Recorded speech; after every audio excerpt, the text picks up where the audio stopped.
Chapter 10. Act 2. I checked my watch. 2:54 p.m. There didn't seem to be anything more I could learn from the wharf. Hopefully the library would have better answers. I wasn't too keen on trying the fire-prone, body odor-infused metro again, so I opted to walk the mile or so to the library. I had fun moseying down the street, looking in store windows and munching on the snacks Ronnie had given me. True to Ronnie's word, practically everyone in the city ignored me. The only exception was a group of young men bumming on a stoop who loudly informed me that I had nice legs. That seemed like a weird thing to tell a stranger. I responded that if they tried walking instead of sitting around, they too would develop strong calves. They didn't seem to think much of my advice. I reached the library by 3:30 p.m. I ascended the large concrete staircase and passed between the two lion statues acting as sentinels. The entrance hall was massive, with a 50-foot vaulted ceiling. Decorative murals of half-naked men fighting over stone tablets filled the walls. It was impressive, but I didn't see any books. I saw plenty of people, though. Flocks of tourists wearing visors and fanny packs snapped pictures of each other in front of the murals. A young woman in an erudite university hoodie apologized as she pushed past me. A few men in business suits sat on a nearby bench comparing official-looking documents, but no one was carrying any books. In the corner, two gray-haired women, one plump and one shriveled, sat at a large round desk labeled Information. Both women were scowling and making shushing sounds at a group of giggling tourists who were attempting to recreate the ceiling mural. The tourists tripped over each other as they tried to imitate a painting of a naked man flying through the sky with hands on fire. The skinny woman behind the desk looked like she wished she could set the tourists on fire. I decided to ask the women for help anyway.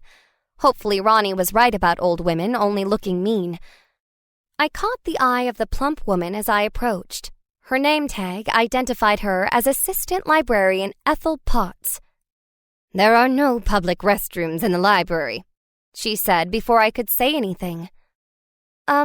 Okay. I blinked. "I'm actually here for the books." Her face lit up. "That's rare these days. Did you have a particular book in mind? You better not be one of those I can't remember the title, but the cover was blue people." "No, I was wondering if you have any books about Panosyn." "Any books about Panosyn?" She chuckled. "Why, yes, we've a whole section on him. He's only the most significant figure in all of human history. Is this your first time to the library?" "It's my first time to any library," I admitted. "I only entered a couple days ago." Her eyes widened in alarm. "Goodness! Where's your host, dear?" "I don't know." I gave an apologetic shrug. She told me to meet her here at 5. Assistant Librarian Ethel Potts tutted her disapproval. "This new trend of free-range hosting is likely to get someone killed. The world's not as safe as it used to be." I blinked at Ethel, unsure how to respond. She looked me over and sighed. "I don't appreciate your host treating the library as a free newbie daycare, but you seem polite enough." Ethel let out a grunt as she rose from her seat. Here, let me show you to the Panosyn section." "Myrtle, can you cover the desk?" Ethel asked her scowling coworker. "While I'm gone, try turning on the pink light. It highlights the tourists' acne and makes them stop taking pictures," she added with a wry smile. She turned back to me. "So, what interests you about Panosyn?" she asked as I followed her into a large hallway flanked by marble pillars. "You're a little young to care about philosophy or religion." I didn't realize there was a minimum age for curiosity. "I found his book in my host's apartment," I explained. "Then I heard about his boats. I'm trying to figure out how someone who died 2,000 years ago can still influence people to make crazy decisions." "Crazy is such a subjective word," Ethel said in a lowered voice as we walked past the open doors of an enormous reading room. "But you're right about Panosyn having a lasting legacy on this world. You can see it in everything from our calendar to our language. Most colloquial exclamations like Panouche, OMP, and Pansky stem from his name. Pansky? I chuckled. Do people really say that? It's quite common down in the Southwest Islands. You know, phrases like... Ethel pushed her lips forward and with a ridiculously exaggerated accent said, Pansky, mate. That drongo put budgie smugglers on its jumbox. She cleared her throat, blushing at her own performance. Was that a real sentence? I laughed. I didn't understand a single word. I heard it on the Nature Channel yesterday, she explained in a conspiratorial whisper. It gets a bit wild at night. I didn't know what to say to that, so I switched subjects. Was Panosyn really the first person to enter? That depends on your definition of person. Bipedal, tool-using hominins have been roaming this world for millions of years, but Panosyn is the first modern human mentioned in recorded history. And here we are, she announced, leading me through a door labeled Special Collections, Room 3. We entered a spacious 2-story room lined with tall wooden bookshelves and stout metal filing cabinets. Clusters of small round tables and stiff-backed armchairs littered the carpeted floor. Looks like you get the place to yourself. Ethel peered around. Everything in this room relates to Panosyn. I suggest starting with this month's featured items. She pointed to a display counter in the center of the room. I glanced at the display. A book titled The Panosyn Papers, revealing the man behind the myth, sat next to an audio disc labeled Panosyn Superstar. Beneath the featured items, a sign stated, This collection is made possible by a generous donation from the Our Lord of Perpetual Exemption Church. I recognized that name. That's the church that owns Pier 7, right? You've been doing your research, Ethel said in an approving tone. Yes, the Redcaps claimed sole ownership of the pier all the way back in the 4th century. Redcaps? That was the same name the dockhand had used. That's the nickname everyone uses for members of that church, Ethel explained. I don't think they appreciate the moniker, but it fits them so well, and the formal name of their church is quite a mouthful. What makes Redcaps so fitting? She chuckled. If you'd seen them, you wouldn't have to ask. There's a verse in Panosyn's book that says, The valiant men are in scarlet. Some pastor 1,000 years ago took that to mean that when Panosyn returns, only people wearing red will be saved. So now all members of their church constantly wear red caps in anticipation of the rapture. Interesting. I decided to hold off asking how a 2,000-year-old dead guy could return or what exactly was a rapture. Isn't it, though? Ethel's eyes gleamed. I hear they even wear them in the shower. Can you imagine how greasy their hair must be? I didn't want to. I hadn't come here to gossip about random people's personal hygiene. Time to switch subjects again. So, are there any books specifically about Panosyn's boats? Where they come from, where they go, why no one's managed to document their trip? So that's your interest in Panosyn. Ethel sounded disappointed. I should have known. You'll want to look at these files, then. She led me to a large black filing cabinet. A quick answer to your question is no one knows where the boats go. She pulled several manila folders stuffed with newspaper articles out of the cabinet. Obviously, they start out heading east, but after that, they vanish into the mist. Sounds dramatic, I joked. I mean that quite literally, young lady. Ethel spread a map over one of the small tables. The map featured a large, vaguely trapezoidal continent sitting alone in a vast blue ocean, or mostly alone. On closer scrutiny, I noticed a few small islands off the west coast.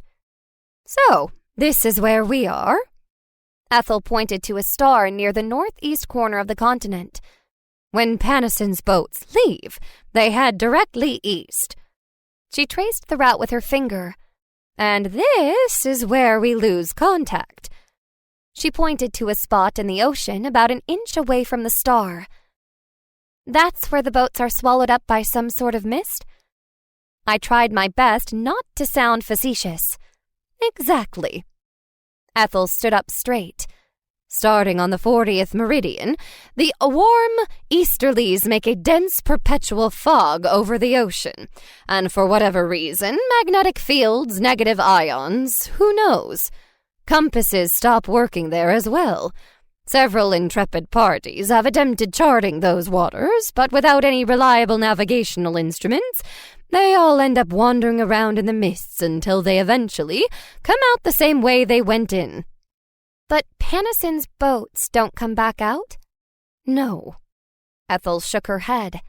"Like I said, they literally disappear into the mist. Imaginative people have all sorts of supernatural theories, aliens, time travel, different dimensions, lost continents, that sort of thing. But if you ask me, there's simply nothing to be found. Eridette is the only landmass on the globe. No matter how many explorers search through the mist, all they'll find is more empty, foggy ocean. Believe you me." "But Panosyn's boats and the people on them must go somewhere," I insisted. Ethel pursed her lips like she was biting back a caustic comment. Then she looked up at my eager face and shook her head. "It's common for people your age to be interested in the mystery of the mist. Just don't be too disappointed when you can't find any definitive answers." She took a step back and surveyed the stacks of files she'd spread across the tables. "That should keep you busy until your host picks you up." She nodded. "Oh, and you might want this."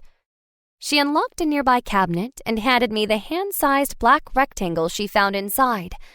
I inspected it questioningly. "It's a digi-screen in case you want to access any media files," Ethel explained. "I'm sure you can figure it out. Young people always do." Her eyes flicked to a nearby wall clock. "I'd better get back to the front desk and make sure Myrtle hasn't killed any patrons. If you have any questions, you know where to find me. Enjoy your first library experience, dear." I called out my thanks as the door clicked shut behind her. Then I turned to the first stack of files. The 40th Meridian Demystified, Are We Alone? Lost Islands Debunked, and Final Words of the Lost, a compilation of last transmissions. I opened the last folder to find a small video disc tucked inside. Next to it, a disclaimer said, "Warning, this documentary contains real footage of final transmissions from Panosyn's boats that may be distressing to some viewers." I pulled out the disc and slid it into a slot on the digiscreen. True to Ethel's word, the device was self-explanatory. It had only one button, so I held it down until the screen flickered to life. A message popped up, "Play video," with 2 squares labeled yes and no.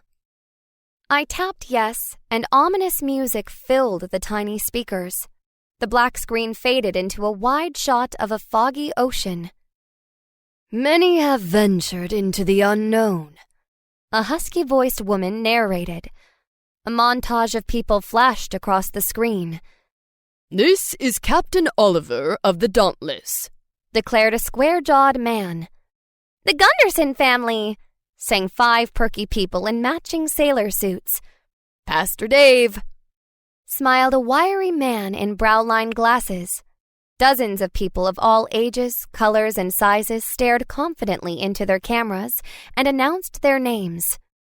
"Every journey begins differently," the disembodied narrator explained as the background music shifted from sentimental piano chords to foreboding bass rumblings.